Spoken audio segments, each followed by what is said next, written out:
तो rapid revision की series में दोस्तों आज हम कंटिन्यू करते हैं अपना रोटेशनल मैकेनिक्स। देखो आप लोगों को मालूम है कि पूरी फिजिक्स में भाई क्लास 11 का जो ये चैप्टर है ना, सिस्टम ऑफ पार्टिकल्स और रोटेशन मोशन के नाम से, भाई ये बड़ा परेशान करता है। और ऑब्वियसली बात है यार, चैप्टर जब टफ है तो नीट में प्रॉब्लम तो आने वाली है, लेकिन इस तरीके से कराऊंगा ना यार, मैं फिर से वही जो हर चैप्टर के एंड में स्टार्टिंग में बात बोलता हूँ कि मेरे कराने के बाद ना आप पीवाईक्यू जरूर अटेम्प्ट करो। आपसे पीवाईक्यूज अगर एंड मोमेंट पर हो रहे हैं तो आपका कॉन्फिडेंस बूस्ट करेंगे। एंड मोमेंट पर आपको कोई डीपीपी एक्स्ट्रा कुछ नहीं करना, सिर्फ और सिर्फ पीवाईक्यूज पे पूरी तरीके से लग जाओ, ठीक है ना।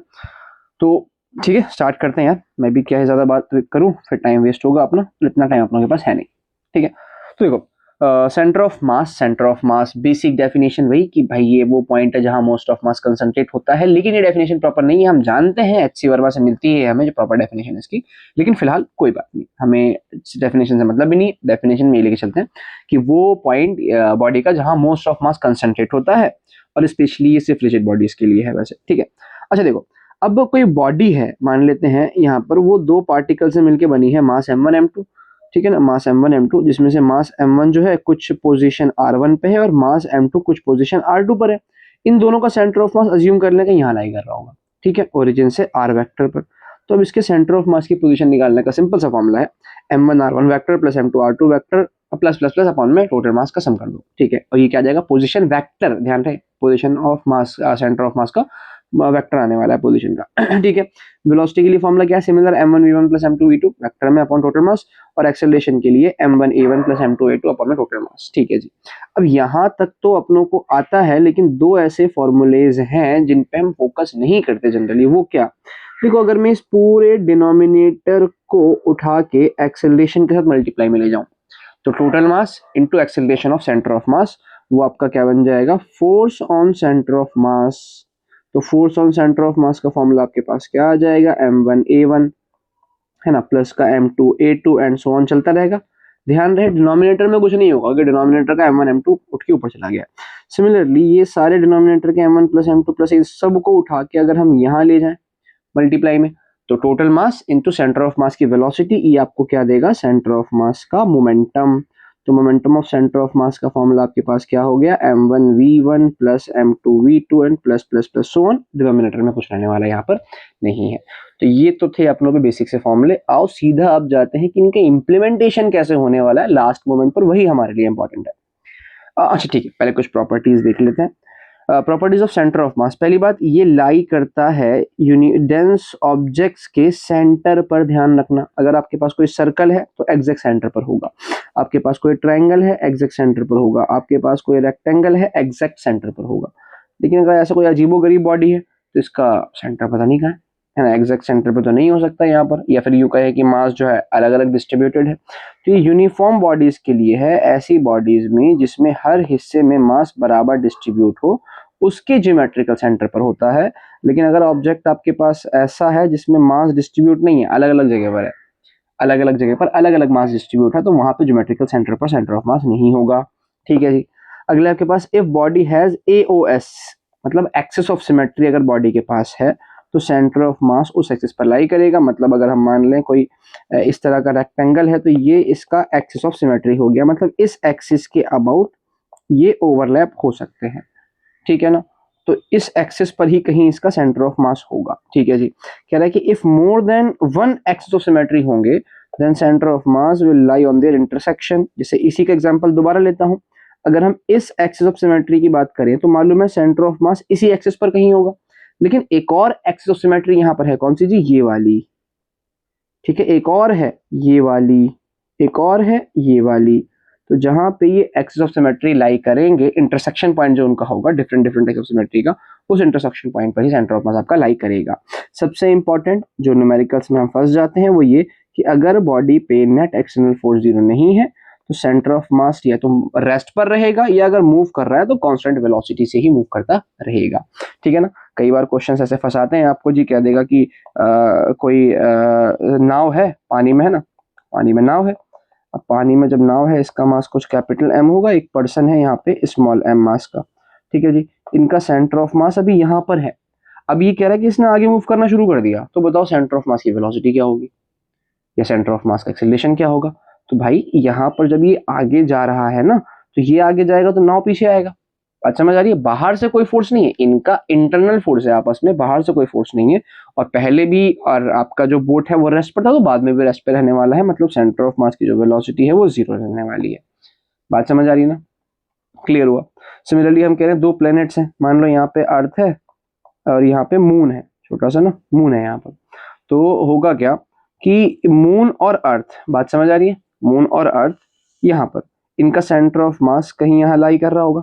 अब अगर हम कहें कि ये अर्थ आ रहा है मून की तरफ और मून आ रहा है अर्थ की तरफ अपने ग्रेविटेशनल अट्रैक्शन की वजह से, तो आपको ये बताना है कि इनके सेंटर ऑफ मास की वेलोसिटी क्या होगी। तो भाई सेंटर ऑफ मास मूव नहीं करेगा, क्यों? क्योंकि यहाँ पर ये दो प्लैनेट्स अपने म्यूचुअल अट्रैक्शन की वजह से मूव कर रहे हैं, बाहर से कोई फोर्स नहीं है, इंटरनल फोर्स है, तो centre of mass still rest पर रहेगा। बात समझ आई ना? ठीक है, आइए सीधा सवालों पे कूदते हैं। ये आपसे कह रहा है कि क्या टू बॉडीज हैं मास 1 kg have position vectors this and this respectively the position centre of mass. तो मालूम है अपने को कि जो position of centre of mass का फॉर्मूला है m1 vector plus m2 r2 vector upon में टोटल मास। तो m1 कितना दिया है जी 1 kg। पहला पोजीशन कितना हो जाएगा आपके पास i cap plus 2j cap plus k cap plus का 3 इंटू उसके लिए कितना हो जाएगा आपके पास -3 i cap -2j cap and plus का k cap divided by total मास, जो कितना हो जाएगा आपके पास 4।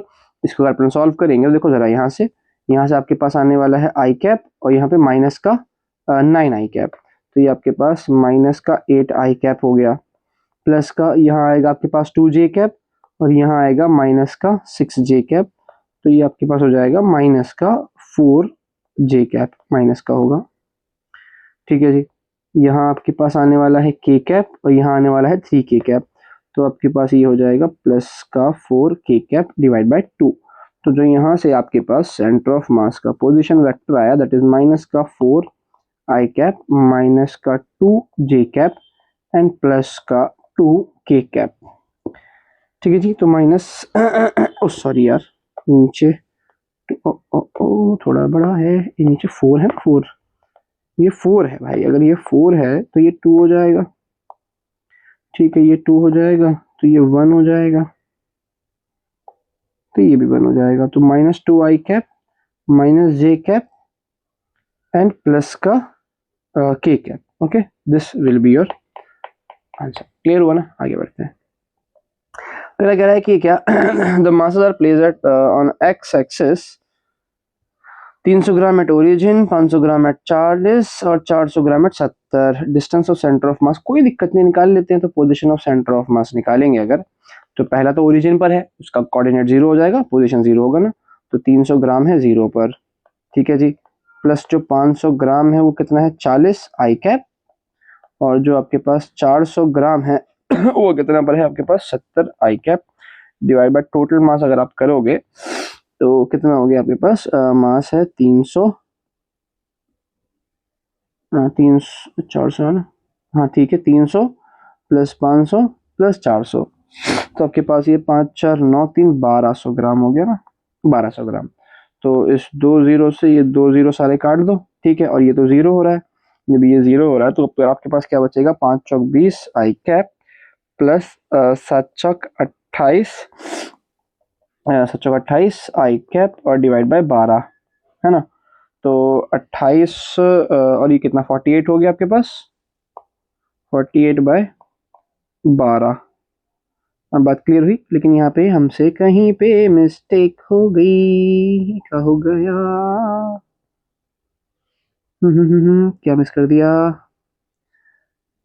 अरे यार, 300 रखा है ओरिजिन पे 0, 500 रखा है 40 पे, ठीक है, अरे 5 चौक 20 200 होना चाहिए ना यार, और ये 280 होना चाहिए, तो ये 480 होना चाहिए, और ये 12 चौक 48 होता है ना, तो आपके पास ये 40 होना चाहिए। So 40 centimetre will be your answer. Just a second. Hello hello, hmm 100 रुपये डालो। हाँ एक सेकेंड,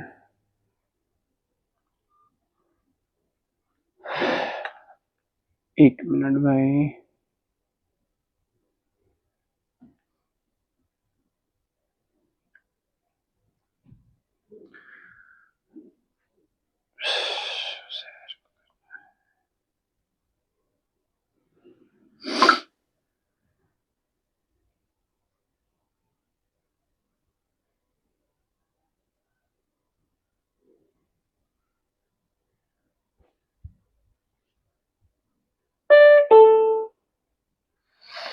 ठीक है जी। तो कंटिन्यू करते हैं। देखो अब ये कह रहा है कि ना molecule A and B are D distance apart, find distance of centre of mass from A. असल में ना यहाँ पे एक फॉर्मूला देने वाला हूँ मैं, एक फॉर्मूला अपने ड्राइव करेंगे जिसका हमें यूज करना है क्वेश्चंस में डायरेक्ट। तो कह रहा है ए और बी दो मॉलिक्यूल्स हैं है ना, तो यहाँ पे एक मॉलिक्यूल है उसका मास मान लिया एम ए, और यहाँ पे दूसरा मॉलिक्यूल है उसका मास मान लिया एम बी, और यहाँ पे कहीं अज्यूम कर लेते हैं इनका सेंटर ऑफ मास है, ठीक है ना। अब ये हमें कहाँ से बताना है, फ्रॉम ए बताना है। तो ये पूरा डिस्टेंस डी है, तो अगर आपके पास ये एक्स है तो ये बचा हुआ कितना होना चाहिए आपके पास, डी माइनस एक्स, ठीक है ना। अभी ये कोऑर्डिनेट नहीं पूछ रहा ना पोजीशन वेक्टर पूछ रहा है, ये आपसे कह रहा है किसी पर्टिकुलर मास से आपको डिस्टेंस बताना है। वर्ड्स पे ध्यान दो, पिछला जो सवाल था उसमें उसने पूछा था distance of centre of mass from origin. बात समझ आ रही ना।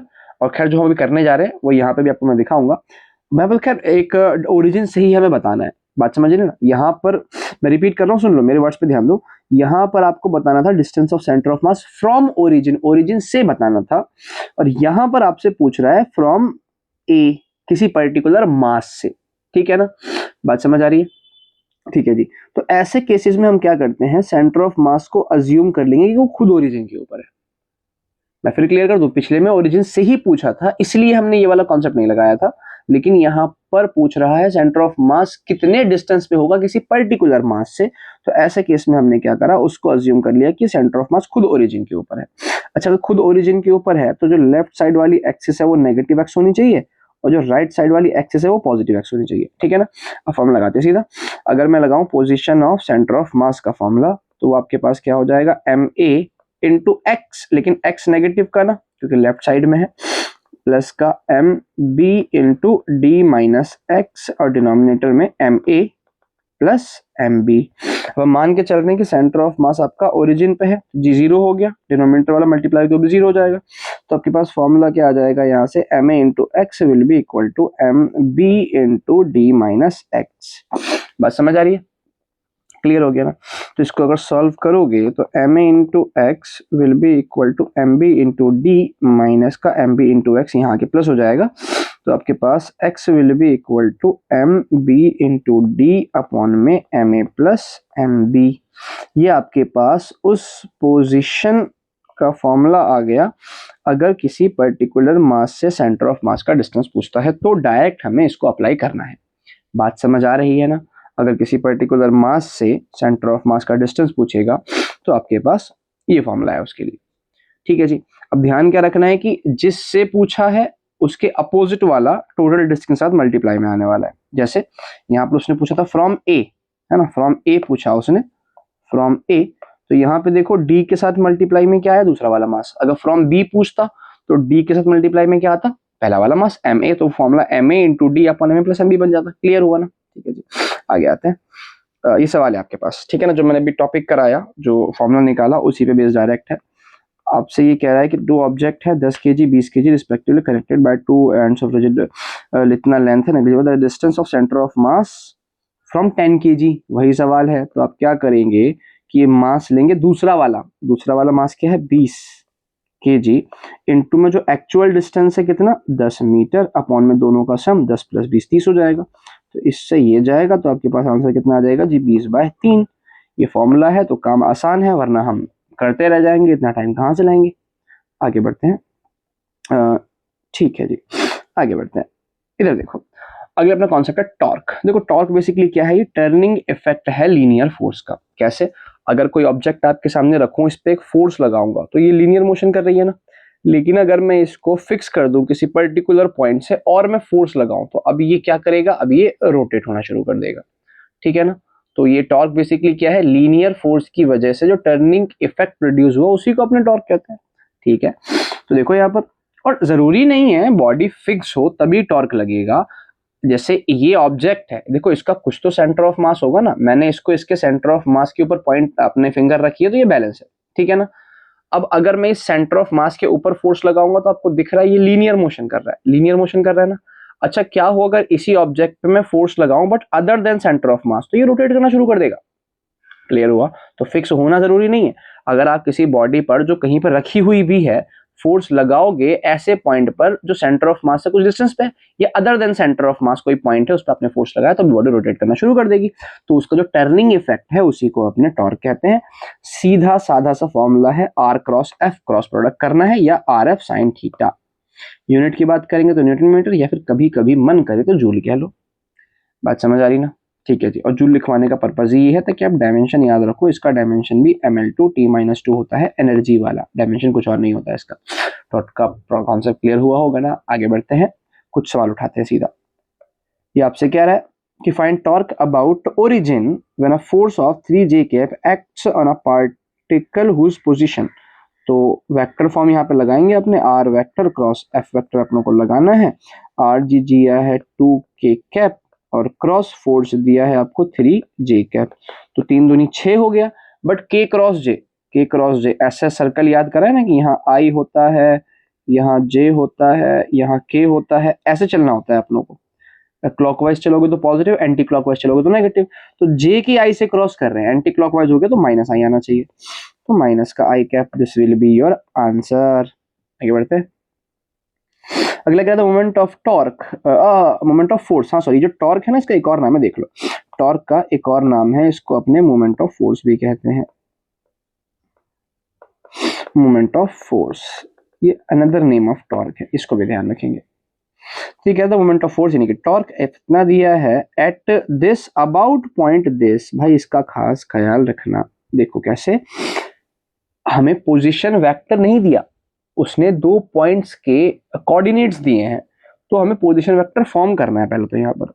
तो आर वेक्टर कैसे निकालेंगे? Final position minus initial position. अब ये कह रहा है कि at this point about this, मतलब ये पॉइंट फिक्स हो गया ना, तो इसको इनिशियल पॉइंट मान के चलेंगे अपने। ठीक है जी, और इसको फाइनल पॉइंट मान के चल रहे हैं।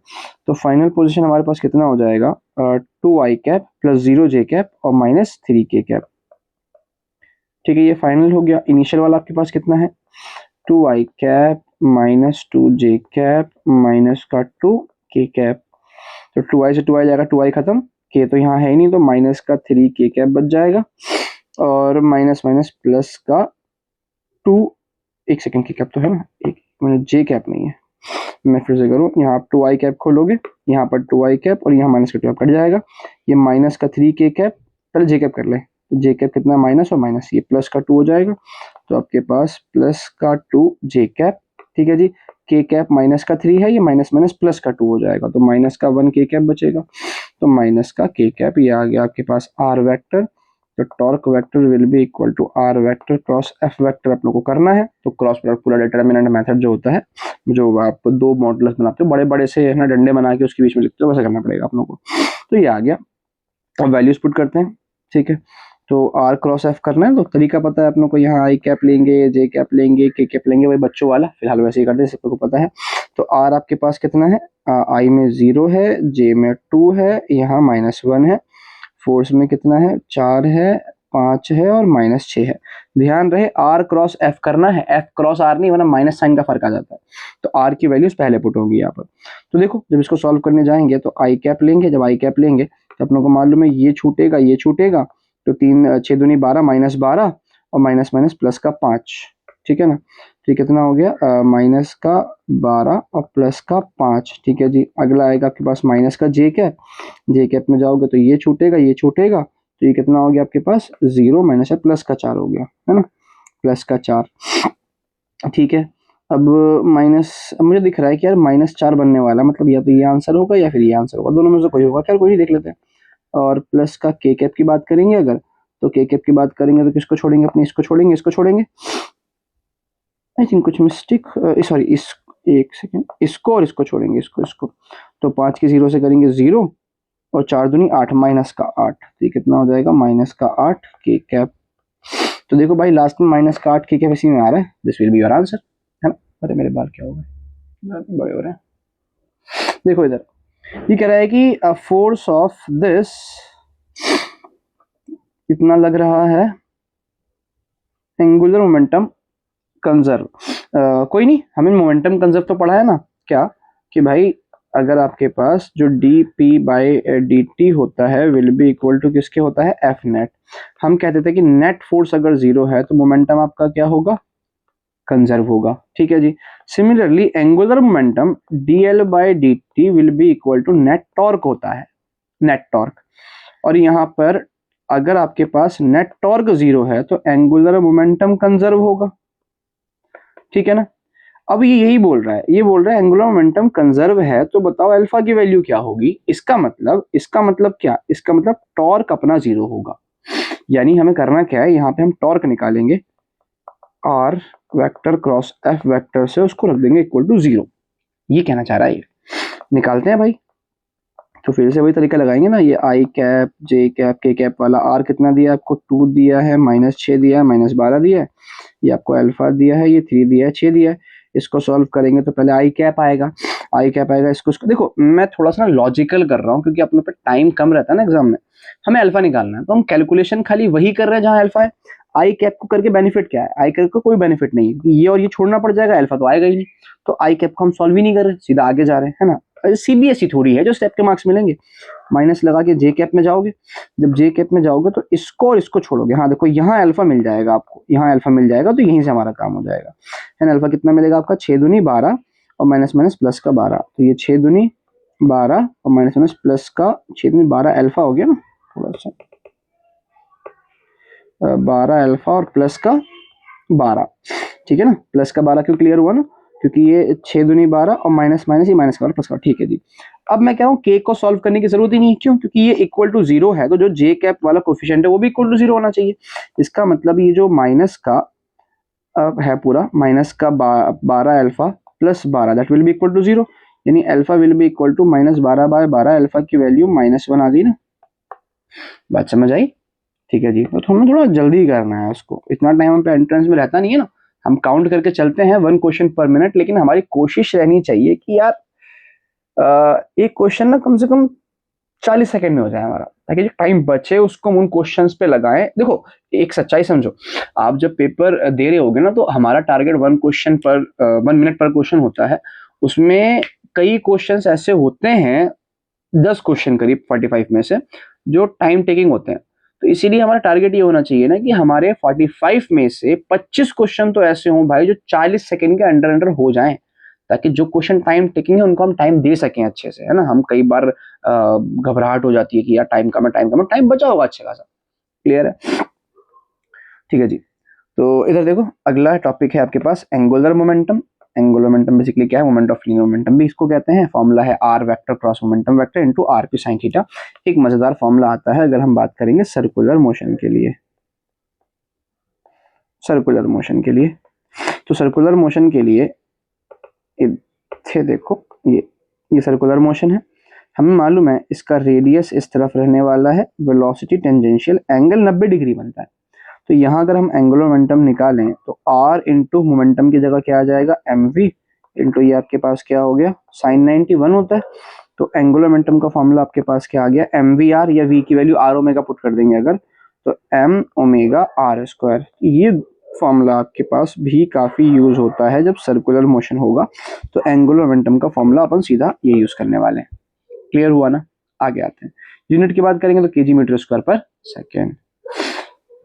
इधर देखो आपके पास कह रहा है कि इसका सवाल है, और हाँ ये कंजर्वेशन ऑफ एंगुलर मोमेंटम के सवाल हमें करने होंगे आगे। एंगुलर मोमेंटम का ये कौन सा वाला है, कंजर्वेशन का नहीं, कंजर्वेशन का ये नहीं, कंजर्वेशन का नहीं है जी। ठीक है, कंजर्वेशन का सवाल नहीं है, कंजर्वेशन का आगे आएगा। कह रहा है a mass M moves in a circle on smooth horizontal plane with velocity v naught at radius r naught. ये डायग्राम में शो कर रखा है उसने, इस तरह से रिवॉल्व कर रहा है ना, ऐसे रेडियस r दे रखा है, which passes through hole in the plane. कहता है tension in the string is increased gradually and finally moves in a circle of radius r/2.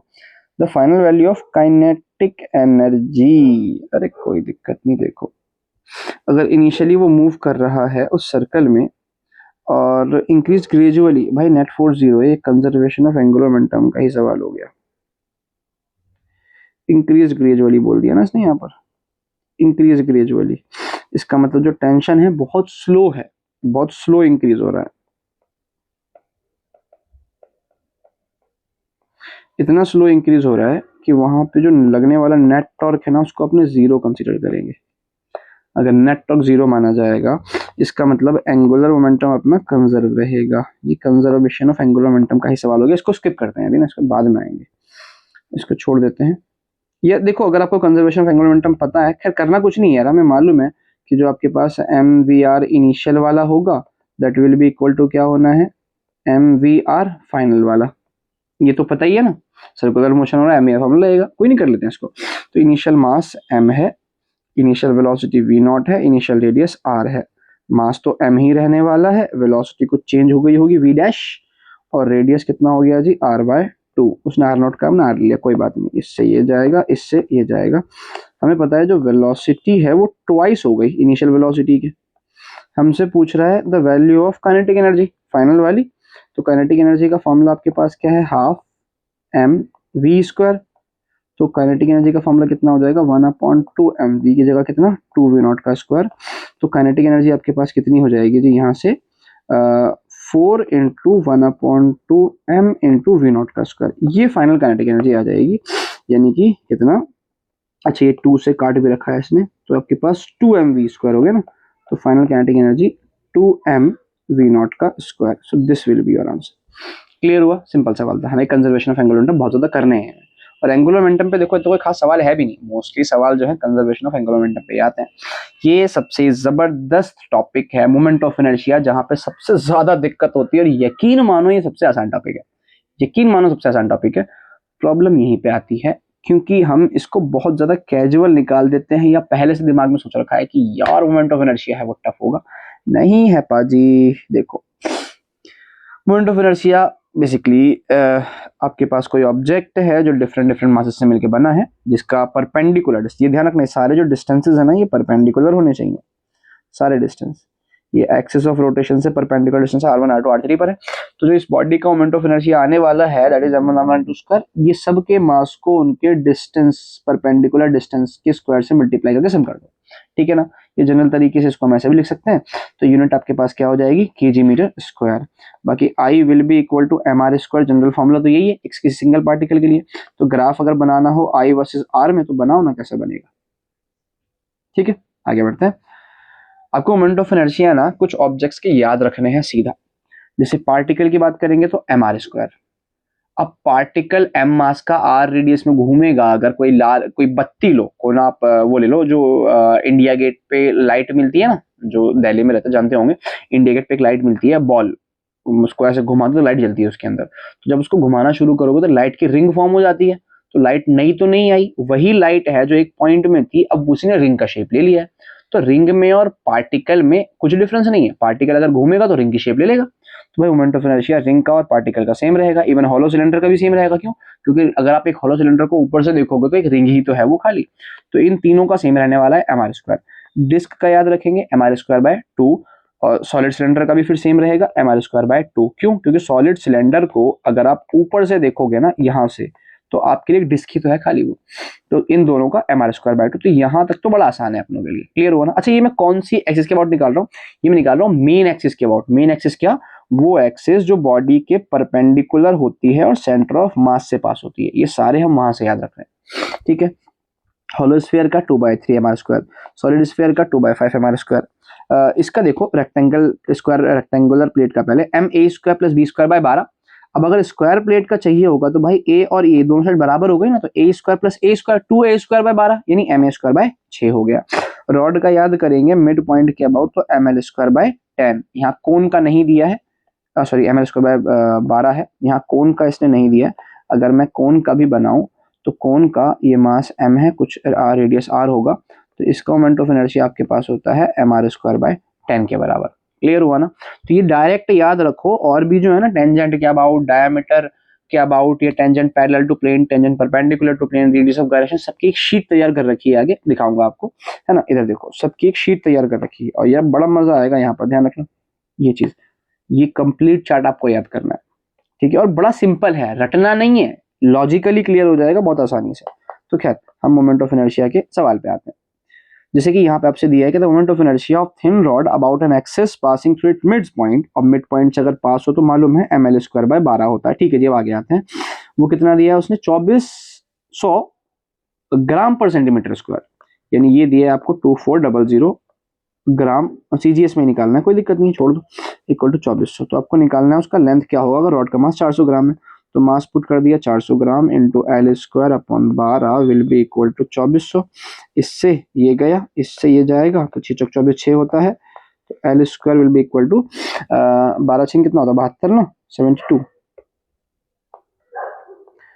Centimetre, तो L will be equal to root over 72।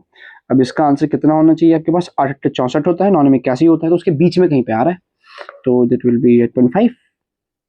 आगे बढ़ते हैं। आगे 3 particles हैं, एक यहाँ पर डायग्राम शायद थोड़ा सा क्लियर है, मैं इसको थोड़ा डार्क ही कर दूं ना, ये ऐसा है आपके पास इस तरह से, ये एक्स एक्सिस है, ये वाई एक्सिस है, ये पॉइंट सी है, यहाँ ए है और यहाँ पॉइंट बी है। ठीक है, अब मैं कलर चेंज कर लेता हूँ थोड़ा, ऐसे ये ऐसे 3 पार्टिकल्स हैं, यहाँ एम मास है, यहाँ भी एम मास है, यहाँ भी एम मास है, और जो साइड्स की लेंथ है सबकी वो एल के बराबर है। तो आपसे कह रहा है कि इन सब का मोमेंट ऑफ इनर्शिया क्या होगा अबाउट ए एक्स, यानी इस एक्सिस के अबाउट अगर ये पूरा सिस्टम रोटेट करे 3 पार्टिकल का, तो क्या मतलब ऐसे है, देखो 3 पार्टिकल अगर हम मिलाएं, जैसे मान लो कि मेरा एक पार्टिकल ये है, एक पार्टिकल ये है, एक पार्टिकल टॉप पर है, इस तरह से, तो ये ऐसे ऐसे रखा है, तो ये ऐसे घूम रहा है पूरा सिस्टम, है ना, ऐसे करके पूरा सिस्टम घूम रहा है, रियलाइज कर पा रहे हो इस पार्टिकल के अबाउट। तो यहाँ पे देखो अगर हम मोमेंट ऑफ इनर्शिया निकालने जाएंगे भाई, तो एक पार्टिकल ये वाला, ये देखो ये तो खुद ही ओरिजिन के ऊपर है, तो m इंटू 0 का स्क्वायर, कोई डिस्टेंस ही नहीं है, जिस एक्सिस से आप निकाल रहे हो ax, तो उसी के ऊपर है, डिस्टेंस 0 है। दूसरे पार्टिकल की बात करेंगे m, ये वाले पार्टिकल की बात, तो ये l डिस्टेंस पर है, l स्क्वायर, प्लस तीसरे पार्टिकल की बात करेंगे, ये वाला m, ये यहाँ से l बाय 2 डिस्टेंस पर है, l बाय 2 पर, तो m इंटू l बाय 2 का होल स्क्वायर, तो ये आपके पास 0 plus ml square plus ml square bye 4, so it will be 5 ml square bye 4। ठीक है ना जी, 5 ml square bye 4, this will be your answer.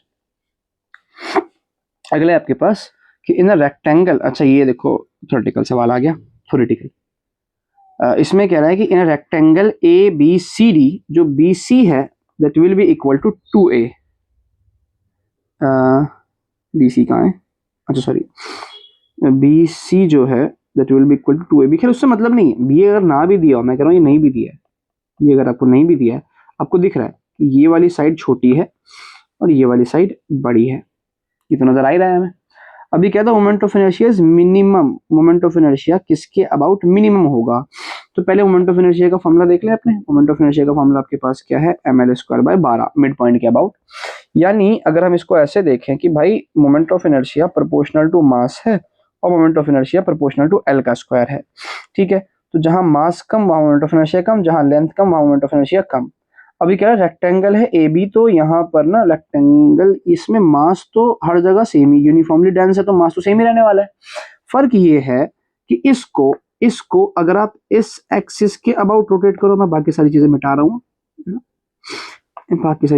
मैं इसको अगर आप इस एक्सिस के अबाउट रोटेट करो और इसको अगर आप इस एक्सिस के अबाउट रोटेट करो, तो आप एक चीज देखो, यहाँ के अबाउट रोटेट करोगे तो आपकी लेंथ कौन सी होगी, ये वाली, और यहाँ के अबाउट रोटेट अगर करोगे तो लेंथ कौन सी होगी, ये वाली। तो भाई अगर आप ई जी के अलोंग रोटेट कर रहे हैं तो लेंथ ज्यादा है ना, लेंथ तो मोमेंट ऑफ इनर्शिया ज्यादा होगा। और अगर आप, ये कौन सा पॉइंट था, एच एफ था ना ये, हाँ एच एफ, अगर आप एच एफ के अबाउट रोटेट करेंगे तो लेंथ आपको ये वाली मिलेगी। एक सेकेंड, मैंने कुछ देखो, ये दोबारा रिपीट कर दूं कि अगर आप ये एच एफ के अबाउट, हाँ सॉरी ये एफ है ये एच है, अगर एफ एच के अबाउट रोटेट करेंगे तो लेंथ ज्यादा है, मोमेंट ऑफ इनर्शिया ज्यादा होगा। लेकिन अगर आप ई जी के अबाउट रोटेट करेंगे तो लेंथ कम है, मोमेंट ऑफ इनर्शिया कम रहेगा, तो मिनिमम कहाँ रहेगा, ई जी के अबाउट। समझ आया, आगे बढ़ते हैं। अगला आपके पास 2 थ्योरम है हमारे पास मोमेंट ऑफ इनर्शिया की, पैरेलल और परपेंडिकुलर। पैरेलल नाम में आ रहा है, परपेंडिकुलर नाम में आ रहा है कि पैरेलल एक्सिस थ्योरम अप्लाई करने के लिए 2 एक्सिस का पैरेलल होना जरूरी है, और परपेंडिकुलर थ्योरम अप्लाई करने के लिए, देख लो पहले पैरेलल का देख लो, कि आपके पास, हमारे पास किसी का पता है एक्सिस ए बी का, उसी के पैरेलल, मतलब इस रॉड को अगर मैं बीच से रोटेट ना करके किसी और पॉइंट से रोटेट करूं, लेकिन वो इनिशियल एक्सिस के पैरेलल हो, तो इसके अबाउट मोमेंट ऑफ इनर्शिया क्या आएगा उसको निकालने का तरीका है पैरेलल एक्सिस थ्योरम। वो आपसे क्या कहता है कि जो मेन एक्सिस का मोमेंट ऑफ इनर्शिया जो आपको मालूम है वो प्लस बॉडी का मास इनटू में दोनों एक्सिस के बीच के डिस्टेंस का स्क्वायर। ये सिंपल तरीका है किसी भी एक्सिस के अबाउट मोमेंट ऑफ इनर्शिया निकालने का जो कि पैरेलल हो। कंडीशन क्या है, पैरेलल होनी चाहिए, है ना। कंडीशन ध्यान रखेंगे इसके लिए, जो कंडीशन है एक्सिस मस्ट बी पैरेलल। जितने भी एक्सिस हैं मस्ट बी पैरेलल, ठीक है ना। परपेंडिकुलर में तीनों एक्सिस परपेंडिकुलर होनी चाहिए। और यहाँ पे कंडीशंस इंपॉर्टेंट है, सबसे इंपॉर्टेंट कंडीशन है, सबसे इंपॉर्टेंट, एक सेकंड रुक जा भाई, सबसे इंपॉर्टेंट है not applicable for 3D objects. इसका ध्यान रखना, 3D ऑब्जेक्ट्स के लिए एप्लीकेबल नहीं है, सबसे इंपॉर्टेंट। और तीनों एक्सिस को एक ही पॉइंट पर कोइंसाइड करना पड़ेगा, ये कंपलसरी है। तो यहाँ पे आपके पास the all 3 axis must coincide, perpendicular तो होनी चाहिए, मस्ट कोइंसाइड। एक तो ये पॉइंट, और दूसरा कि ये 3D बॉडीज के लिए एप्लीकेबल नहीं है। तो स्फेयर में और सिलेंडर्स में इसको हम नहीं लगाने वाले। क्लियर हुआ ना, आगे आते हैं। अब आपको कुछ मोमेंट ऑफ इनर्शिया सीधा याद रखने हैं, सीधा याद रखने हैं। कैसे, मैं बताता भी चलूंगा बीच बीच में। देखो ये तो हमने याद कर लिए थे, है ना। अब अगर हम निकालेंगे क्या, tangent parallel to perpendicular to plane, तो भाई देखो ये डिस्क है, ये इसकी मेन एक्सिस होगी, है ना। ये डिस्क अगर मैं ऐसे बड़ा सा बनाऊं, ये डिस्क है, ये इसकी मेन एक्सिस है, और ये इसका tangent perpendicular to plane. Clear हुआ, मतलब अपने फोन को मैं मिड वाली एक्सिस से ऐसे रोटेट ना करके साइड की एक्सिस से रोटेट कर रहा हूँ। ये टेंजेंट है परपेंडिकुलर टू प्लेन, ठीक है ना। तो कितना आने वाला है वहां पे, 2mr²। कैसे आया होगा, तरीका ये रहा भाई, जो आपको पता है उसमें m into D square add कर दो। तो जो हमें पता है mr² मेन एक्सिस के अबाउट, और यहां से यहां तक का डिस्टेंस क्या है, r के बराबर ना, टोटल मास m है, तो mr² प्लस mr²। तो आपके पास पार्टिकल के लिए इसी तरह से सारे करने हैं, सारे एक्सप्लेन करने का टाइम नहीं, आपको सिर्फ याद करना है कि पार्टिकल के लिए जो आपके पास मोमेंट ऑफ इनर्शिया है 2mr², tangent perpendicular to plane. Ring के लिए भी 2mr², होलो सिलेंडर के लिए भी 2mr², डिस्क के लिए 3/2mr²। सब में mr² ऐड हुआ, सब में। ध्यान रखना यहां से लेके यहां तक, नहीं इसमें तो हमें खैर नहीं करना, यहां से लेके यहां तक सब में सिर्फ mr² ऐड हुआ है बस, टेंजेंट परपेंडिकुलर टू प्लेन के लिए।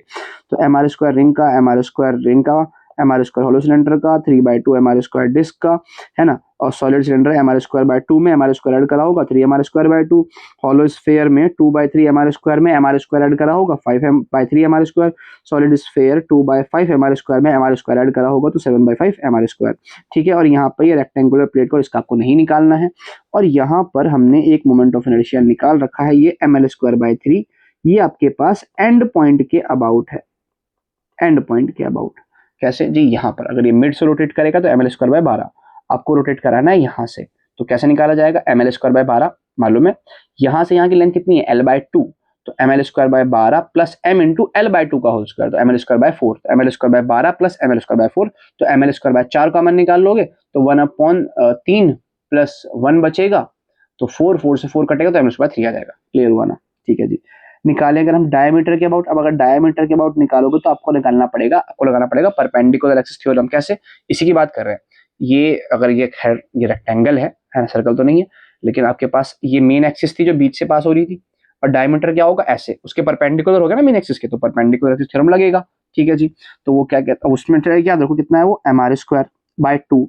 और रिंग के लिए भी कितना हो जाएगा, एक मिनट, पार्टिकल के लिए कैसे आएगा, इसको मिटाओ, पार्टिकल के लिए थोड़ी होगा भाई, पार्टिकल के लिए नहीं होगा, पार्टिकल तो 1D बॉडी है ना, मतलब पार्टिकल तो बेसिकली 0 पॉइंट मास हो गया, है ना, 0 डायमेंशन कह सकते हैं उसका हम।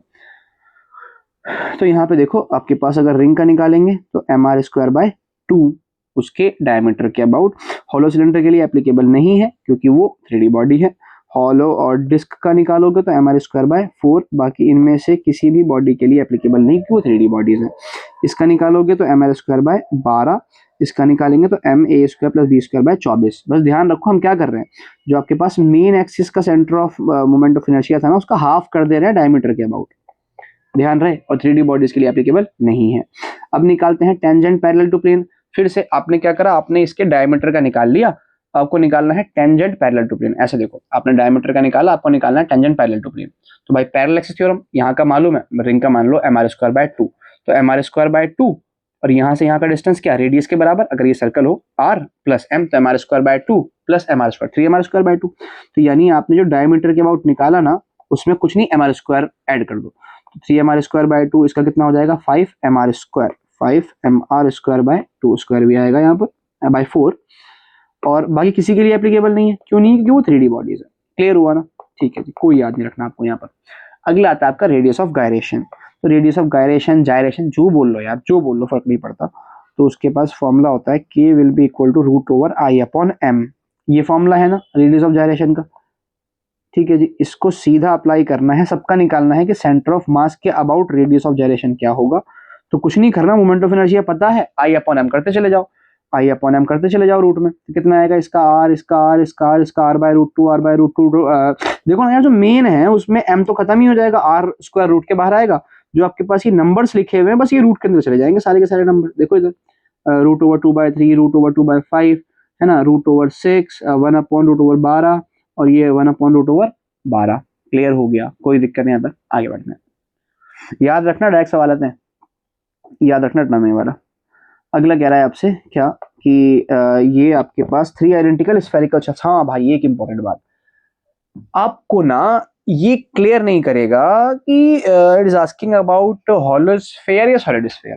देखो, अगर वो सिर्फ लिखे स्फीयर, मतलब वो बात कर रहा है सॉलिड स्फीयर की। मैं रिपीट कर दूं, अगर वो सिर्फ स्फीयर लिख रहा है, इसका मतलब वो बात कर रहा है सॉलिड स्फीयर की। वो बोले ना बोले वो सॉलिड स्फीयर है, और हॉलो स्फीयर के लिए वो बोलेगा कि भाई मुझे हॉलो स्फीयर की बात करनी है, ठीक है ना। तो देखो यहाँ पर ये कह रहा है 3 identical spherical shells each of mass m, radius r, place as shown. इसको थोड़ा सा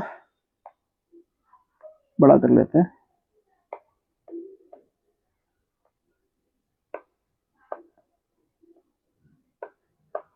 इसको थोड़ा सा बड़ा करके बनाते हैं यहाँ पर,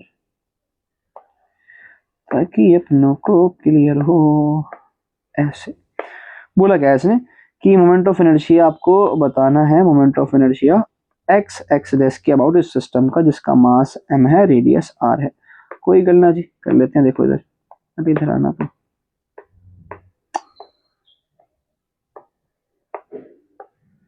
ऐसे। तो देखो यहाँ पर हमें मालूम है इसका जो ये वाला स्फेयर है, ये तो जिस एक्सिस के अबाउट निकालना है वो खुद इसके सेंटर से पास हो रहा है। तो इसका तो आपके पास सॉलिड है ना, तो 2/5 mr² आने वाला है, इसमें तो कोई चेंज नहीं है।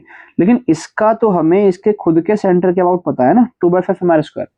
यानी इसका भी हमें अगर एक्स एक्स डैश के अबाउट निकालना है तो हमें पैरेलल एक्सिस थ्योरम लगाना पड़ेगा r डिस्टेंस पर। तो इसका अगर हम निकालेंगे इस एक्सिस के अबाउट, तो आई कितना आ जाएगा आपके पास, बताया ना, टेंजेंट परपेंडिकुलर टू प्लेन क्या करते हैं, mr² बस ऐड करते हैं, याद कराया था पीछे कितना, 7/5 mr²। तो इसका टेंजेंट परपेंडिकुलर टू प्लेन कितना हो जाएगा, 7/5 mr²। सिमिलरली इसका भी हमें मेन एक्सिस के अबाउट को पता होता है, और ये जो एक्सिस है एक्स एक्स डैश वो इसके लिए टेंजेंट परपेंडिकुलर टू प्लेन है। तो इसका भी कितना हो गया मोमेंट ऑफ इनर्शिया जी, 7/5 mr²। टोटल निकालना है, moment of inertia scalar quantity है, ऐड कर देंगे। तो 7/5 mr² 2 बार, तो twice of 7/5 mr² plus 2/5 mr²। तो इसमें से अगर हम 2/5 mr² कॉमन निकाल ले, 2/5, तो यहाँ पे क्या बचेगा, 7 + 1 8, तो 8 दूनी 16 mr²/5। तो ये हमारे ऑप्शन में है क्या, देखो तो जरा। अबे हाँ भाई, इसको डिलीट करना पड़ेगा। हाँ हैगा जी, हैगा, ये रहा, ये रहा। This will be your answer. समझ आया ना, ठीक है। आगे बढ़ते हैं, आगे बढ़ते हैं। इसको लगा दो स्क्रीनशॉट, अगर आपको लेना होगा तो यहाँ से ले लेना। अगला आपके पास 4 identical thin rods each of mass m, length l, form a square frame. इस तरह का आइडेंटिकल है, मास m लेंथ सबका बराबर है, एक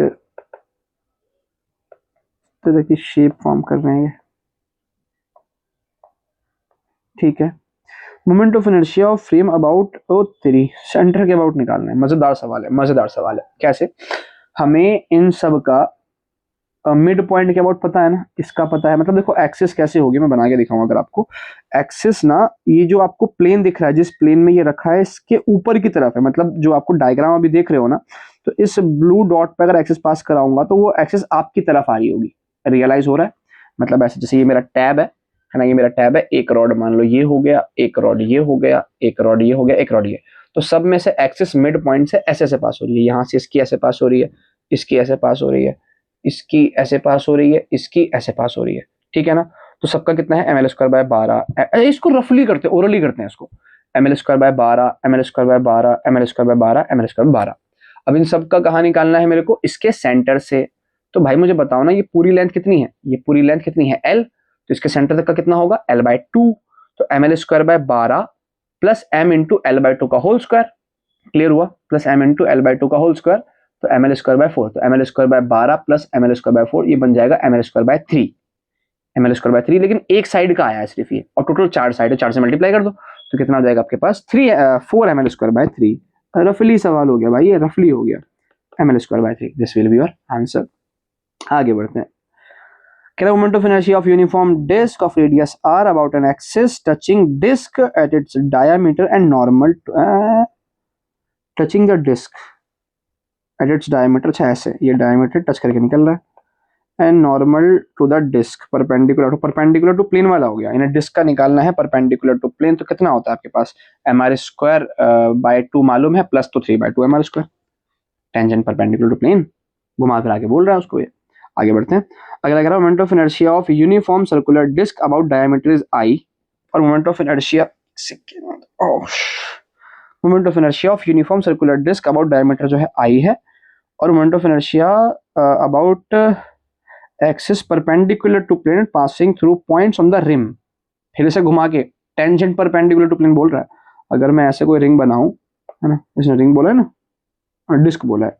पहला डिस्क है, पहला वाला डिस्क है मास m का, इधर ऐसे, इधर। तो इसके अबाउट मोमेंट ऑफ इनर्शिया कितना होता है अपनों पे? mr²बाय 2 मालूम है, ये i के बराबर है। कह रहा है its moment of inertia about an axis perpendicular to its plane and passing through point on its rim. ये पॉइंट यहाँ पर है, एक्सिस ऐसे परपेंडिकुलर टू पास हो रहा है, तो टेंजेंट परपेंडिकुलर टू प्लेन। और भाई टेंजेंट परपेंडिकुलर टू प्लेन अगर बोलेगा तो करना क्या है? mr²बाय 2 में mr² ऐड कर दो, तो कितना हो जाएगा आपके पास? 3 mr²बाय 2 के बराबर। तो यानी ये वाला जो मोमेंट ऑफ इनर्शिया है इस पॉइंट के अबाउट i डैश, वो 3 गुना हो गया ना i का, क्योंकि 3 आ रहा है यहाँ पर, 3 गुना हो गया i। तो this will be your answer. आगे बढ़ते हैं। ये बड़ा मजेदार पोर्शन है, डायनामिक्स ऑफ रोटेशन। फिर से मोमेंट ऑफ इनर्शिया भर भर के यहाँ पे यूज होना है। आई होप ये तो क्लियर हो गया होगा ना कॉन्सेप्ट, किस तरह से हम अप्लाई कर रहे हैं चीजों को। बात समझ आ रही है? देखो फिर से कह रहा हूँ कि नीट से पहले पहले पूरी क्लास 12th और 11th का रिवीजन हमें करना है। बीच में थोड़ा सा स्लो हो गया तो इसलिए थोड़ी सी डिमोटिवेशन आती है, वीडियोस अपलोड कर रहा हूँ, व्यूज नहीं जाते हैं। हालांकि मैंने शुरुआत की है अभी, नो डाउट शुरू में हल्का होता है, लेकिन फिर भी थोड़ा सा तो पुश करो ना यार, आप लोग शेयर करो आगे। बट अगर मेरे को मेरी मैं मतलब मैं ऐसे नहीं बोल रहा करो यार, मैं आपसे रिक्वेस्ट कर रहा हूँ। हाँ मैं आपसे बोल रहा हूँ, मैं रिक्वेस्ट भी कर रहा हूँ। और अगर वीडियो अच्छी लग रही है, समझ में वाकई आ रहा है, तो प्लीज आगे फॉरवर्ड करो, है ना, लोगों तक शेयर करो, पहुंचाओ अपने दोस्तों तक, देखें यार वो लाइक करें, सब्सक्राइब करें, ताकि थोड़ी सी मोटिवेशन और ज्यादा आए तो और अच्छी। मतलब वैसे तो पूरी जान लगा ही रहा हूँ अपनी, लेकिन एक होता है ना कि एक अंदर से चीज निकल के आती है, अंदर से, और मजा आता है कराने में। बेसिकली आपको तो मैं पूरा एफर्ट दूंगा, आप में तो कोई कमी नहीं छोड़ूंगा। ठीक है, तो अगर वाकई मजा आ रहा है, वाकई लेक्चर समझ आ रहे हैं, क्वेश्चंस क्लियर हो रहे हैं, इसके बाद आप PYQ सॉल्व कर रहे हो, आपसे हो रहे हैं अच्छी तरीके से, तो करिए आगे, थोड़ा शेयर है ना दोस्तों को बोलिए अपने। देखो डायनामिक्स ऑफ रोटेशन में हमारे पास काइनेटिक एनर्जी का formula half mv² linear motion के लिए होता है, मोमेंटम के लिए mv होता है ना, और फोर्स टॉर्क का फॉर्मूला फोर्स इनटू डिस्प्ले, मतलब जो परपेंडिकुलर डिस्टेंस होता है एक्स ऑफ रोटेशन से, RF। अब अगर यही चीजें रोटेशन में अप्लाई करनी हो तो काइनेटिक एनर्जी ऑफ रोटेशन जो हो जाएगा हाफ I⍵²। एंगुलर मोमेंटम का फॉर्मूला आपके पास I⍵, टॉर्क का फॉर्मूला I⍵, और जो काइनेमेटिक्स की 3 इक्वेशन थी, v = u + at, s = ut + ½ वो सब कुछ चेंज होके इस फॉर्मेट में आ जाएगा, जहां पे v को रिप्लेस करा हमने किससे? ओमेगा से, u को रिप्लेस करा हमने ω0 से, एक्सेलरेशन को रिप्लेस करा हमने अल्फा से, और डिस्प्लेसमेंट को रिप्लेस करा एंगुलर डिस्प्लेसमेंट थीटा से। ये ना बड़ा सिंपल रहने वाला है। कुछ चीजें बस आपको ध्यान रखनी है क्या, कि ये जो अपना ओमेगा है ना, ये रेडियन पर सेकेंड यूनिट होती है, इसका फॉर्मूला होता है 2 पाई म्यू या 2 pi by T, T for time period, mu for frequency, ठीक है। और जो ये म्यू होता है, आगे हम फंसेंगे, इसकी यूनिट ना आरपीएस में होनी चाहिए, राउंड पर सेकेंड में, राउंड पर सेकेंड में। और कई बार आपको गिवन होती है ये आरपीएम में, तो आरपीएम से आरपीएस में जाने के लिए 60 से डिवाइड कर देंगे, ध्यान रखना। तो ये किस में कन्वर्ट हो जाएगा, आरपीएस में। अगर यही आपको दे रखा है आरपीएच में, तो इसको डिवाइड कर देंगे 3600 से, तो ये किस में कन्वर्ट हो जाएगा, आरपीएस में।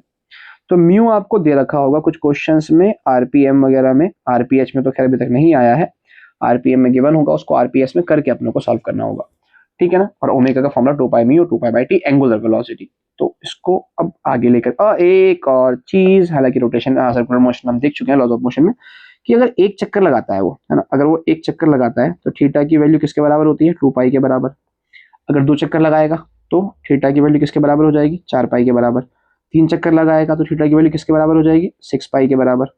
यानी दुगना चल रहा है ना, मतलब चार चार चक्कर लगाएगा तो 8 पाई, 5 चक्कर लगाएगा 10 पाई। तो हम ये कह सकते हैं कि थीटा आपके पास 2n पाई के बराबर हो जाएगा, ट्वाइस ऑफ n पाई।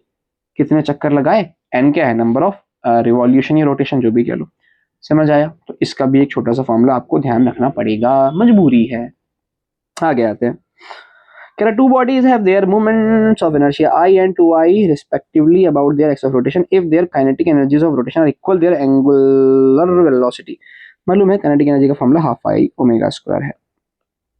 अब ये कह रहा है कि दो की काइनेटिक एनर्जी सेम है, तो उनका हाफ आई ओमेगा स्क्वायर बराबर होगा। यानी पहले वाले का हाफ आई, उसकी एंगुलर वेलोसिटी कुछ ओमेगा स्क्वायर है, विल बी ओमेगा 1 का स्क्वायर मान दिया, विल बी इक्वल टू 1/2, दूसरे का मोमेंट ऑफ इनर्शिया 2i, उसकी एंगुलर वेलोसिटी ओमेगा 2 का स्क्वायर मान लिया, स्क्वायर तो बड़ा काय हो गया। देखो ये 1/2 से 1/2 गया, आई से आई गया, तो आपके पास ओमेगा 1/ओमेगा 2 का होल स्क्वायर जो है 2 के बराबर आ रहा है ना। तो अगर वहाँ रेशियो निकाल दोगे तो आपके पास कितना हो जाएगा, √2/1। लेकिन देख लो क्या पूछ रहा है आपसे ये, then their angular velocity omega omega 2 ही पूछ रहा है, ठीक है। तो 1√2:1 ही आंसर होगा आपका। क्लियर हुआ, उल्टा पूछ रहा हो तो फिर आपका डी आंसर हो जाता है। देखो ऐसे में ना ध्यान रखना भाई, जब सवाल आप कर रहे हो, आप आंसर निकाल रहे हो, तो दो क्वेश्चन में सिर्फ ऊपर नीचे का फर्क होता है। हो सकता है कि आपने उल्टा रेशो निकाल दिया, तो बहुत ज्यादा ध्यान रख के चलना। कई बार उल्टा पूछ लेता है, हम सीधा निकालते हैं, तो बहुत ज्यादा ध्यान रख के चलना इन चीजों का ना, फंसी ना वहां पर। कह रहा है solid sphere of mass m radius r is rotating about diameter.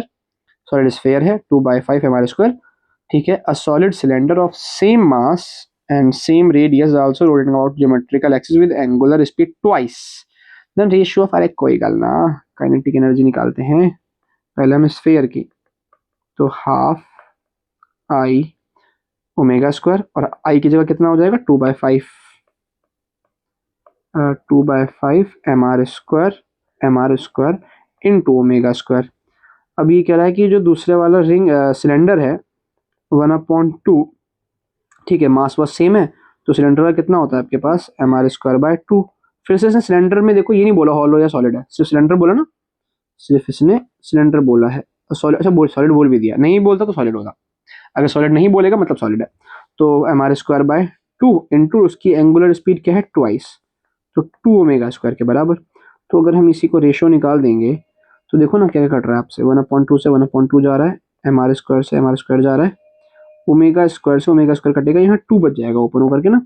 तो आपके पास ऊपर क्या बच रहा है, 2/5 बच रहा है, अपॉन में यहाँ 1/2 बच रहा है, 2 का स्क्वायर 4 बच रहा है। तो इससे ये 2 हो जाएगा, ये अगर 2 हो जाएगा तो आपके पास ये कितना हो जाएगा, 2 से 2 कट जाएगा ऊपर वाला, this will be equal to 1/5।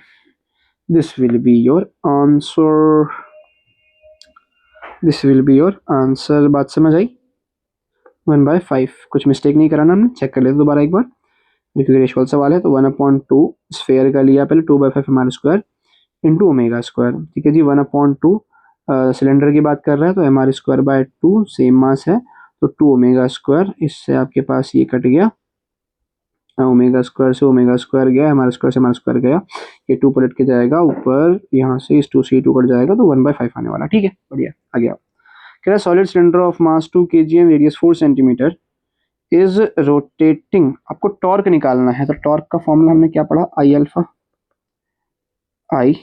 Alpha. अब सॉलिड सिलेंडर है मतलब mr²/2 इंटू में अल्फा। मास दिया है, सब कुछ दिया है, मैं अल्फा की कमी है, अगर मैं सब कुछ पुट भी कर दूँ, मास 2 kg, रेडियस 4 सेंटीमीटर है ना, तो 4 इंटू 10⁻⁻² का स्क्वायर अपॉन में 2, बस अल्फा नहीं पता, इस 2 से 2 काट देंगे। पहले टॉप जहाँ तक सॉल्व हो रहा कर लेते हैं, तो 4 चौक 16 इंटू 10⁻⁻4 इंटू अल्फा। अब ये अल्फा चाहिए, अब अल्फा निकालने के लिए हम कहाँ जाएंगे, यहाँ पर देखो वो कह रहा है कि the torque required to stop, मतलब फाइनल एंगुलर वेलोसिटी 0 कर रहा है, रोटेट कर रहा है ना, और इनिशियली दे रखा है 3 आरपीएम, 3 राउंड्स पर मिनट लगा रहा है इनिशियली, यानी ये क्या दिया है आपको, म्यू दिया है इनिशियल वाला है ना, म्यू नॉट दिया है कह सकते हैं। तो हम क्या करेंगे, हम कहेंगे भाई ओमेगा, तो मैं कलर चेंज कर लूँ, ओमेगा तो 0 है, और ओमेगा नॉट निकाल लेंगे हम 2 पाई म्यू नॉट से, तो 2 पाई और म्यू की जगह 3, लेकिन आरपीएम है तो डिवाइड बाय 60, ये आरपीएस हो गया, तो ओमेगा नॉट भी आ गया अपनों के पास, और 2 पाई रिवॉल्यूशन, 2 पाई चक्कर, यानी ये एन दिया है इसने, थीटा इक्वल टू 2n पाई कहा था ना, कि थीटा की वैल्यू बराबर 2n पाई होती है, ठीक है। तो अब हमें यहाँ पे क्या निकालना है, अल्फा निकालना है, तो इक्वेशन थर्ड लगाते हैं, क्योंकि टाइम की बात नहीं कर रहा है, याद करो काइनेमेटिक्स में टाइम की बात नहीं करेगा, इक्वेशन नंबर थर्ड सीधा। तो हम क्या लगाते हैं, omega square minus omega naught square will be equal to 2 alpha theta, ठीक है जी। तो ओमेगा हो गया 0 माइनस ओमेगा नॉट का स्क्वायर, तो 2 पाई, ये 3 दूनी 6 कट जाएगा ना, 3 दूनी 6, 20 आ जाएगा, और इससे कटेगा तो पाई बाय 10 हो जाएगा सीधा, ये पाई बाय 10, तो आपके पास पाई बाय 10 का square will be equal to 2 into alpha हमें चाहिए, अल्फा हमें चाहिए, और थीटा की जगह 2n पाई, तो 2 इंटू एन की जगह भी कितना है 2 पाई है, इंटू में पाई, बात समझ आ रही है। इसको अगर सॉल्व करेंगे, एक पेज में यहाँ पे ऐड कर लूँ, इसको अगर हम सॉल्व करेंगे, यहीं पे हो सकता है क्या, दिक्कत हो जाएगी, करके देख लेते हैं। तो आपके पास ये कितना हो गया, पाई स्क्वायर बाय 100, पाई की वैल्यू आपको पता है कितनी होती है, पाई स्क्वायर 10 के बराबर होता है ना, वो कट जाएगा, खैर आगे सॉल्व करते हैं। विल बी इक्वल टू 2 दूनी 4 दूनी 8 पाई स्क्वायर इंटू अल्फा, तो पाई स्क्वायर से पाई स्क्वायर गया, अल्फा की वैल्यू आ गई 1/800, तो 1/800 अगर आप यहाँ पुट कर दोगे, इसको इधर करते हैं कि टॉर्क आपके पास कितना आ गया 16 इंटू 10⁻⁻4, और अल्फा की वैल्यू आ रही है 1/800, तो 8 दूनी 16, 16 एक सेकेंड, हाँ -2 हो जाएगा, तो ये आपके पास 2 इंटू 10⁻⁶ न्यूटन मीटर, ये आपका आंसर आ जाएगा। तो 2 10⁻⁶ newton metre, this will be your answer. आगे बढ़ते हैं, अगला सवाल है कि द इंस्टेंटेनियस, देखो इक्वेशन आ गई, इक्वेशन मतलब कैलकुलस, इक्वेशन मतलब कैलकुलस, कोई भी चैप्टर, कोई भी सवाल, कोई भी टॉपिक, इक्वेशन मतलब कैलकुलस।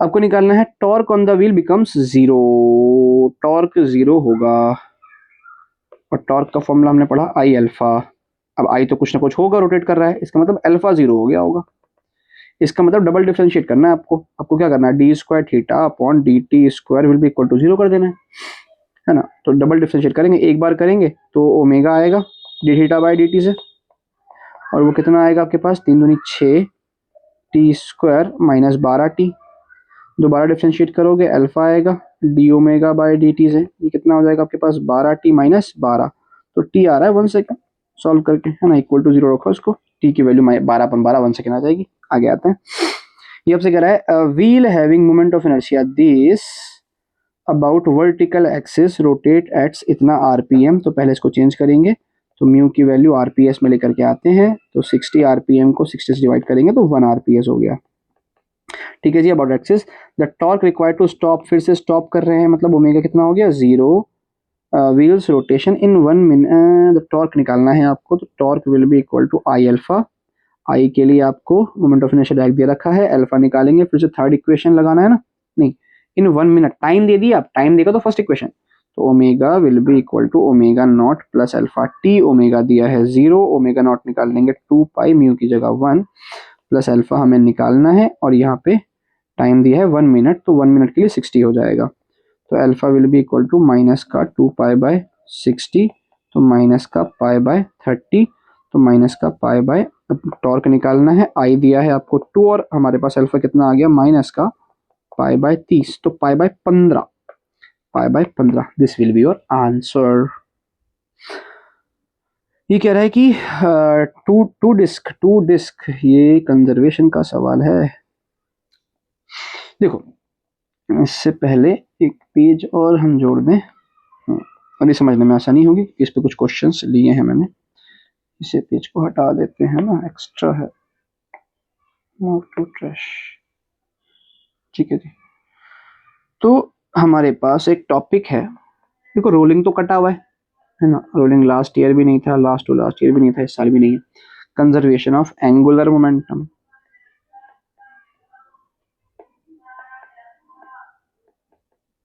Angular momentum. इसमें एक बात समझो, ये आपसे कहता है फिर से वही कि अगर नेट टॉर्क बाहर से 0 है तो एंगुलर मोमेंटम आपका कंजर्व रहेगा। अभी सवाल ये है कि हमें कैसे पता कि बाहर से टॉर्क लगने लगा, बोलेगा थोड़ी कि भाई बाहर से हम टॉर्क नहीं लगा रहे हैं तो आंसर निकालो, ऐसा नहीं होता। कुछ ऐसा रहेगा ना कि जैसे कंजर्वेशन ऑफ लिनियर मोमेंटम याद करो, हम कहते हैं ब्लास्ट हो रहा है, फ्रेगमेंट हो रहा है, स्प्लिट हो रहा है, गन से फायर कर रहे हैं, ऐसे कुछ वर्ड्स चलते थे, ठीक है, स्टिक हो रहा है। अब यहां पे सवाल ऐसे होंगे कि रोटेशन, सिंपल नॉर्मल रोटेशन हो रहा होगा, उस रोटेशन में कुछ छेड़खानी कर दी होगी, है ना, रेडियस हाफ कर दिया होगा, मास डबल कर दिया होगा, उसके ऊपर कुछ रख दिया होगा, उसमें से कुछ हटा दिया होगा, कुछ निकाल दिया होगा, कुछ ऐड कर दिया होगा, ये फलाना ढिमकाना ये काम चल रहे होंगे, जो कि मैंने आपको इस सवाल में भी दिखाया था, है ना। वो कहाँ गया अपना, मेरे को ढूंढने दो, ये वाला सवाल। यहाँ भी कहता अच्छा खासा मास एम आर रेडियस के सर्कल में घूम रहा है, खामखा रेडियस हाफ कर दिया। तो भाई चेंज किया ना, रोटेशन होते वक्त कुछ भी छेड़खानी, कुछ भी उंगलबाजी करोगे तो ये मान के चलो कि आपका जो है मोमेंटम कंजर्व रहने वाला है एंगुलर, बस इतना ध्यान रखना है। और एंगुलर मोमेंटम कंजर्व रहेगा मतलब एंगुलर फॉर्मूला क्या होता है, आई ओमेगा।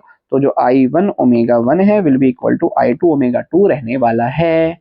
बड़ा फेमस सवाल है क्लास 11th की एनसीईआरटी का कि अर्थ रोटेट कर रही है, सडनली उसका रेडियस हाफ हो गया, तो बताओ नया एंगुलर वेलोसिटी और नया टाइम पीरियड क्या होगा। उस सवाल को अगर हम लें, अर्थ है एम मास का, एम मास का अर्थ है यहाँ पर, है ना, मास एम है, रेडियस आर है, एंगुलर वेलोसिटी कुछ ओमेगा होगी।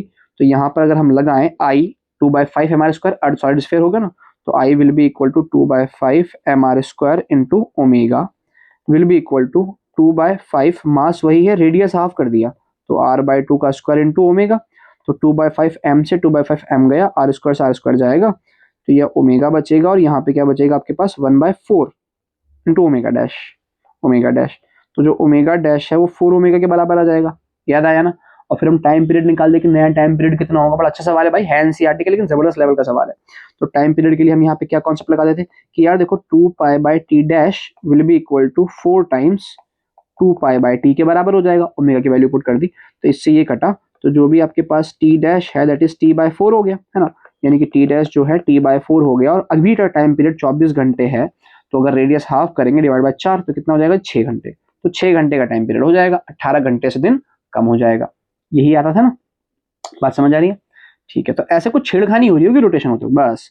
अभी कह रहा टू डिस्क है of same moment of inertia rotating about their regular axis, मतलब वही जो सेंटर ऑफ मास से पास होती है परपेंडिकुलर प्लेन, ठीक है जी।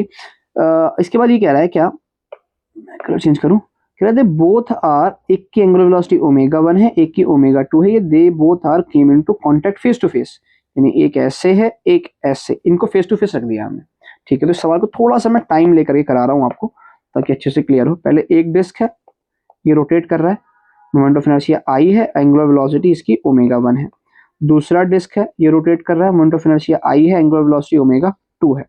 अब अगर इन दोनों को हमने एक के ऊपर एक रख दिया तो एक नई डिस्क बन गई जिसका मास 2m हो गया, रेडियस वही है, रेडियस वही है, मास 2m हो गया, और एंगुलर वेलोसिटी कुछ ओमेगा डैश हो गई होगी। तो भाई अगर यहाँ हम निकालने जाए moment of inertia I dash, तो वो किसके बराबर होगा, पहले निकाल लेते हैं ना फाइनल वाले का। तो डिस्क का क्या होता है mr²/2, तो r तो सेम ही है, प्रोपोर्शनल टू मास है ना, तो मास डबल हुआ तो मोमेंट ऑफ इनर्शिया भी क्या हो जाएगा, डबल हो जाएगा। बात समझ आ रही है, मास डबल हुआ तो, और देखो रेडियस में चेंज नहीं किया, इसीलिए मैं रिपीट कर रहा था, मैं रिपीट कर रहा हूँ, यहाँ पे सिर्फ मास में चेंज किया है, रेडियस में नहीं। तो मास के डबल होने से मोमेंट ऑफ इनर्शिया डबल हो जाएगा। अगर रेडियस में भी चेंज करते तो फिर हमें mr²/2 लगा के पूरा चेक करना पड़ता। तो मैं दिख रहा है कि यहाँ पे ये 2i के बराबर हो जाएगा। अब लगाते हैं कंजर्वेशन ऑफ एंगुलर मोमेंटम, कि जो आपके पास फाइनल है यानी I dash into omega dash will be equal to initial, और इनिशियल कितना होगा आपके पास आई इंटू ओमेगा 1, है ना, आई इंटू ओमेगा 1 प्लस आई इंटू ओमेगा 2, और आई डैश की वैल्यू किसके बराबर है, 2i के बराबर, तो 2i into omega dash will be equal to I into omega one plus omega two, I से आई कट जाएगा, तो जो ओमेगा डैश हमारे पास आया that is omega one plus omega two by two. ये आपके पास नई एंगुलर वेलोसिटी आ गई, लेकिन ये पूछ रहा है expression for loss of energy during this process. थोड़ा सा लेंथी सवाल है ये। अब फाइनल एनर्जी निकालते हैं पहले हम। तो फाइनल एनर्जी के लिए एंगुलर वेलोसिटी कितनी आएगी, ये, और इनिशियल एनर्जी में दोनों का सम कर देंगे। तो मैं अगर फाइनल काइनेटिक एनर्जी निकालूं तो कितना हो जाएगा जी, हाफ। मैं अगले पेज पे कर रहा हूँ ना, यहाँ पे खिचड़ी पक जाएगी वरना। समझ आया ना यहाँ पे क्या करा मैंने।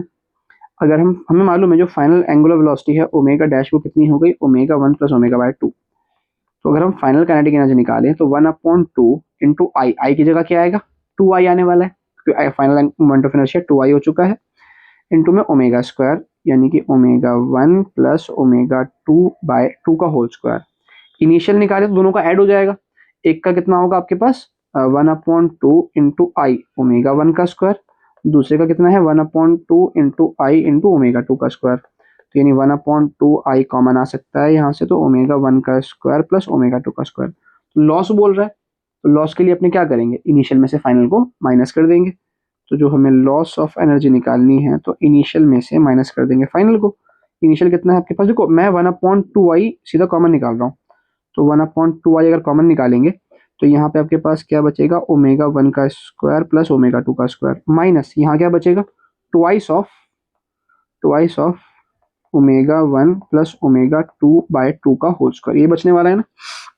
कैलकुलेशन थोड़ी लंबी जाएगी इसकी, तो ये वन अपॉन टू आई हमें खोलना पड़ेगा ऊपर, तो ये ओमेगा वन का स्क्वायर प्लस ओमेगा टू का स्क्वायर माइनस, देखो दो का स्क्वायर चार खुलेगा और वो कट जाएगा ना दो से नीचे वाला, और ऊपर का होल स्क्वायर खोल लेते हैं, तो A square plus B square plus का two omega one omega two divide by two, ये आ रहा है आपके पास।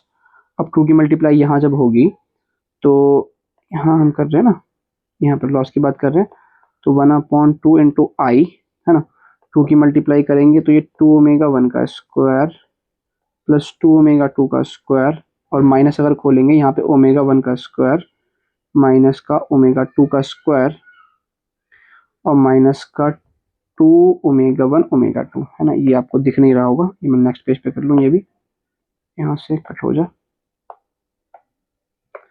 इसको भी मैं नेक्स्ट पेज पे यहाँ पे लेके आ रहा हूँ कि यहाँ तक हम पहुँच चुके हैं। इसको अगर सॉल्व करेंगे तो ये आपके पास वन अपॉन टू इंटू आई, ये आपके पास बचेगा ओमेगा वन का स्क्वायर कि इससे ये कट जाएगा, ये आपके पास बचेगा ओमेगा टू का स्क्वायर और ये माइनस का two omega one omega two, मतलब ये आपके पास क्या हो गया one upon two I into omega one minus omega two का होल स्क्वायर। तो भाई ये आपके पास लॉस आ रहा है, ये आपके पास लॉस आ रहा है। जबरदस्त धांसू सवाल था ये, तो one upon two I into omega one minus omega two का whole square, one upon two आना चाहिए ना। अरे एक सेकेंड, इसके डिनोमिनेटर में भी टू था ना, इसके डिनोमिनेटर में टू था, ये टू कहाँ चला गया, ये टू डिनोमिनेटर में है तो इसका मल्टीप्लाई होकर ये फोर बन जाएगा ना, तो one upon two four into I into omega one minus omega two का whole square, this will be your answer. जबरदस्त सवाल था, जबरदस्त सवाल। आगे आओ, अगला सवाल है आपके पास, ये कह रहा है कि क्या कि अ थिन सर्कुलर रिंग है of mass m radius r rotating about it axis with constant angular velocity omega, four objects, ये कह रहा है कि सर्कुलर रिंग है आपके पास, है ना, मास m रेडियस r है, फोर ऑब्जेक्ट्स ईच, इसका मास खुद का m है, और चार ऑब्जेक्ट जिनका मास स्मॉल m है, एक यहाँ रख दिया, एक यहाँ रख दिया, एक यहाँ, ये स्मॉल m वाले हैं सारे, आर केप्ट जेंटली। और इनिशियली, एक सेकेंड, इससे रखने से पहले हम देख लेते हैं ना, इसे रखने से पहले ये आपका एंगुलर वेलोसिटी ओमेगा से रोटेट हो रहा है, ठीक है जी। बाद में हमने क्या करा, बाद में इसी रिंग के ऊपर चार पार्टिकल्स और रख दिए मास m के, स्मॉल m के, ठीक है, इसका खुद का मास m है। तो आपको बताना है कि द न्यू एंगुलर वेलोसिटी कितना हो जाएगा, कोई गल नहीं, फिर से देखो छेड़खानी करी ना रोटेशन के साथ, मतलब कंजर्वेशन ऑफ एंगुलर मोमेंटम। तो इनिशियल कितना होगा आपके पास, रिंग का क्या होता है M R square into omega will be equal to final, ring का कुछ ओमेगा डैश हो गया होगा, रिंग का प्लस चार पार्टिकल का मोमेंट ऑफ इनर्शिया, तो रिंग का कितना हो जाएगा एम आर स्क्वायर प्लस चार पार्टिकल कितना हो जाएगा four into M into R square into omega dash, ठीक है ना। तो आर स्क्वायर से आर स्क्वायर कटेगा, तो ये आपके पास M omega will be equal to M omega plus four M omega dash plus four M omega dash.